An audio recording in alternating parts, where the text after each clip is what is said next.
আমাদের পূর্ব ত্রিপুরা আসনের প্রার্থী শ্রীমতী কৃতি দেবী দেববর্মন মহারানী, আমাদের ত্রিপুরার রাজকুমারী, তিনি আজকে তেলিয়ামুড়ার কার্যকর্তাদের সঙ্গে দেখা করতে এসেছেন।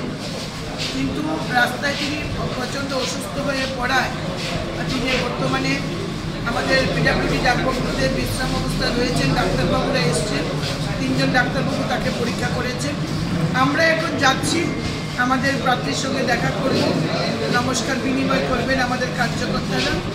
আমাদের লক্ষ্য ছিল, আমাদের বুথে বুথে কর্মসূচি চলছে, আমরা তৈরি পুরোপুরি নির্বাচনের জন্য। তবু আমরা চাইছিলাম আমাদের প্রার্থীর সঙ্গে একবার দেখা করতে। তিনি এসছিলেন, আছেনও তেলিয়ামুড়ায়, কিন্তু এখন এখানে আসতে পারছেন না শারীরিক অবনতি হওয়ায়। আমরা যাচ্ছি ওনার সঙ্গে দেখা করতে। আগামীকালকে আমাদের রোড শো হবে, সেই রোড শোতে উপস্থিত থাকবেন রাজ্যের মাননীয় মুখ্যমন্ত্রী প্রফেসর ডক্টর মানিক শাহ, রাজ্যের মাননীয় প্রদেশ সভাপতি রাজীব ভট্টাচার্য এবং রাজ্যসভার সাংসদ তথা পশ্চিম আসনের প্রার্থী শ্রদ্ধেয় শ্রী বিপ্লব কুমার দেব। আগামীকাল 4টায় আমাদের র্যালি শুরু হবে।